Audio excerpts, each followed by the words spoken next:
But seriously, if he genuinely thinks he is a space cadet or a space ranger, whatever, why does he freeze when the people show up? He does, and I've never thought about that before. Right? Buzz Lightyear goes through so many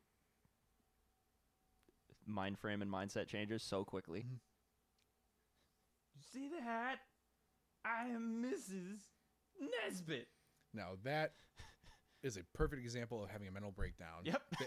Pixar nailed it on that one. I have to, like, that's the thing. I gotta say, as far as, like, the movie goes, the voice acting choices were totally on point. Oh, hell yeah. You You they were cannot so on point. you cannot do a Toy Story film and not have Tom Hanks and Tim Allen in it. Truth. I would love to have seen a live action film with Tom Hanks and Tim Allen, like, at each other's throats, kind of in the same way. Have Tom Hanks be Krampus and Tim Allen be Santa Claus. Just a thought. Can already see it now. My Brother Krampus. It's the most ridiculous soap opera you can possibly imagine. There is, okay, I did recently see a movie that I did not know existed. So I'm watching, again, it's Christmas time. My grandmother constantly watching Christmas movies. Mm-hmm. And there was a film on in the kitchen, and I was like only halfway paying attention to it until I heard Paul Giamatti's voice. And I went, ooh, because I love Paul Giamatti. He's one of my favorite actors. Oh, heck, I love Paul Giamatti too. He's just disturbing enough to be lovable. But ultimately, I'm watching this. The movie's called Fred Claus. I remember this film. And Vince Vaughn Plays his older brother. Yeah. Everything about this movie was so weird. It was weird if you think about it. Once I realized that's Paul Giamatti and he isn't shooting anybody. He's also not dyed blue or yelling at Frankie Muniz, so I don't know how to take this film right now. Well, perfect example. You ever seen the movie Cinderella Man? I haven't, but I'm aware of it. Fucking great film.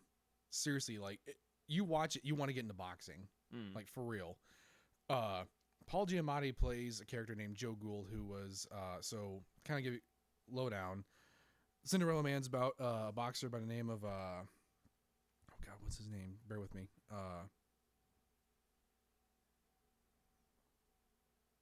It'll come to me. Hold on. Shoot. You may have to. You have better service now. You may have to pull up on your phone. No. James J. Braddock. He was an Irish-American boxer who fell on hard times during the Great Depression. And through some trial and error, he got back into the boxing game and worked his way up to win the title. Gotcha. And he's played by Russell Crowe. And it's fantastic. The whole movie was superbly well acted. You got Russell Crowe, Renee Zellweger, and Paul Giamatti plays Joe Gould, who is James J. Braddock's boxing manager. You're trying to tell me right now it stars a man who ruins accents for a living? He actually nails it. Does he? He does. Okay. He really... Because when I watch Gladiator, every fiber of my being wants to throw up simultaneously every time he says words. Well, the thing is, with Russell Crowe, he is like an Irish Australian, pretty much. So he has like the accent. Ah, that explains why he talks so weird. Because he does have a very distinct... Australian accent. Like, it's very distinct. Yes. So him playing an Irish American, he does it fantastic. Not only that, he pulls off a Jersey accent pretty well. Because it takes place in New Jersey. See, that trips me up. Because I haven't seen all the movies that I've ever seen with Russell Crowe in it. He's always some variant of, like, British-Scottish. Yeah. Which, realistically, like, you could have just casted Gerard Butler and the movie wouldn't have changed at all. Right. But anyway, again, fantastic film. Like, and the thing is with Paul Giamatti in it. So, Paul Giamatti's character is Jewish. Yeah. So he is just taking the Lord's name in vain left and right. And one of the best sequences he does is so in one of the sequences when James A. Braddock's on hard times, Joe Gould finds him again and is like, hey, I have a fight bout for you. Mind you, this takes place during the Great Depression, so it's portrayed very Great Depression-y, if you want to call it that. Ron Howard is such an underrated director. I agree with you on that. Yes. I adore Ron Howard movies. Super underrated. Anyway. Even his goofy, weird comedy stuff. Yeah. So anyway, James J. Bragg's thrown into this fight. It's only for like $250, which of course back then was a shitload of money. But you know, it was pretty much like, you know, hey, you're just gonna do this exhibition bout before the main championship to kind of keep the crowd, you know, entertained. And the guy he fights is the number 2 contender in the world, pretty much. Yeah. Knocks him out. So he's back into the dressing room, you know, and Joe Gould, you know, Paul Giamatti walks in and goes, Jesus, Mary and Joseph. Jesus H. Christ. Mary Magdalene, all the saints and martyrs, and Jesus. Did I say Jesus? Like, the whole sequence was just perfect. Absolutely perfect. Just, you know, the excitement, the joy, you know, just the way he, you know, and again, you know, Paul Giamatti is just cussing left and right in this film. It's not enough. It's not enough to make it R-rated or anything. It's PG-13, but you know, he's like, you know, when James J. Bragg's like fighting this one guy, he's from like somewhere down south. You see Paul Giamatti in the background, kick him into the goddamn Ozarks. Like, you know, like it is such a fantastic film. Absolutely, everyone does a superb job acting. Yeah. But again, you know, Paul Giamatti, you know, as not Fred Claus, as Santa Claus, I can't. It tripped me up so much because one of my favorite movies on the planet is Shoot 'Em Up. Have you ever seen it? I have not seen it. It's just Paul Giamatti being the best bad guy on the planet for an hour and 15 minutes. Like, one of my favorite lines in the entire movie. It's like, does anybody in here know what a Cagney love scene is? And there's like a whole room full of like gangsters with guns. They're going up to kill Clive Owen. And he goes, Cagney love scene is when Cagney lets the good guy live.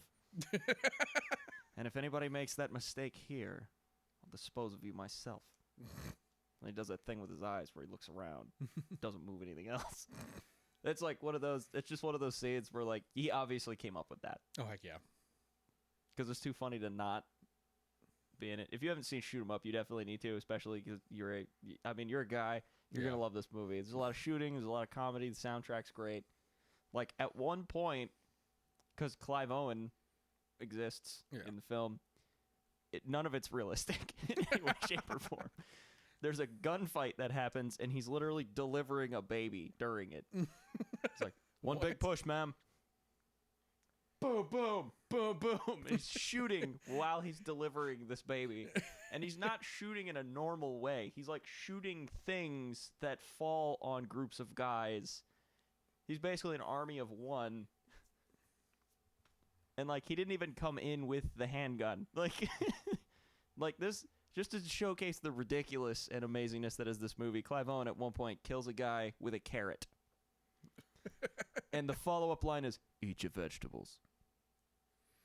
This movie's ridiculous.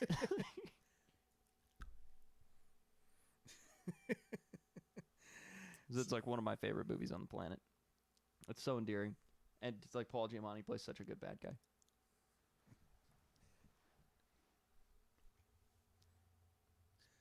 Two minutes. Okay, sorry. You can ask about time frame. I know, but I just cannot. The facial expressions I just saw this man make. How much time do we have left? I don't want to go over. I That's don't want to be rude and just be like, hey, how much time we got left? Because again, honestly, at this point, I feel like we could just kind of like run to whenever. I guess. Yeah, I mean, there's no rules here, bro. Because I could go on. Like, I have so many movies. That's true. Honestly, if we're gonna keep going, I mean, we might as well at this point. Like, hang on. You want to do an hour and a half?